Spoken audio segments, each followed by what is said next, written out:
Hi, today is July 28th, 2023, and here are my poems for the day. The first one is poem number 1213 for the year, The Sparrow.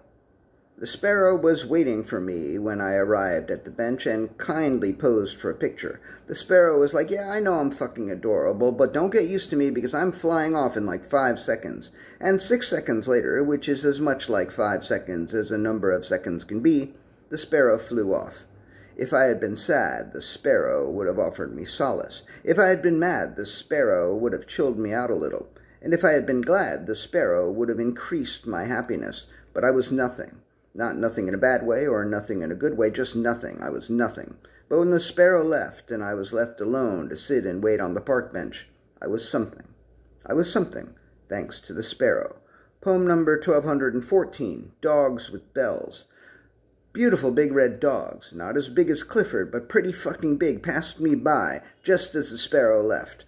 And to make matters even more delightful, they were wearing bells. I heard them coming before they arrived, and as they approached, they were like, "Aren't you fucking glad to see us?" And I was. I would have taken a picture of them, too, but for one thing, you can't hear the bells in a picture, and for another, I didn't feel like asking the woman who was with them if it was all right to take a picture. I watched the dogs go by and listened as the tinkling of their bells grew softer and softer, and then was gone. Poem number 1215, The Firefuckers.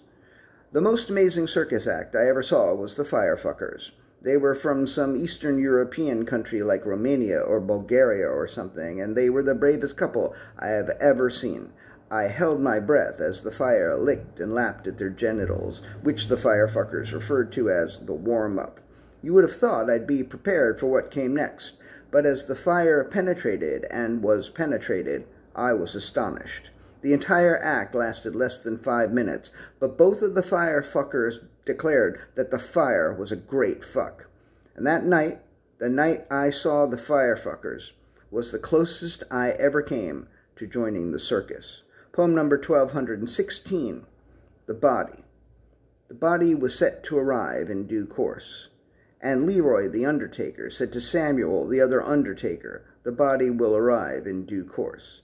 Samuel let out a small chuckle, then a more full-throated laugh. "What's so funny?" asked Leroy. "It sounded like you said in due corpse," said Samuel. And Leroy joined Samuel in laughter. The laughter took longer than it would take you to fuck a fire, or than it would take for a fire to fuck you, which just goes to show that undertaking is not a particularly amusing undertaking. And the last poem of the day, poem number 1217, New Shoes. They both still loved each other deeply, but after more than 44 years together, each of them thought of the other as a comfortable shoe.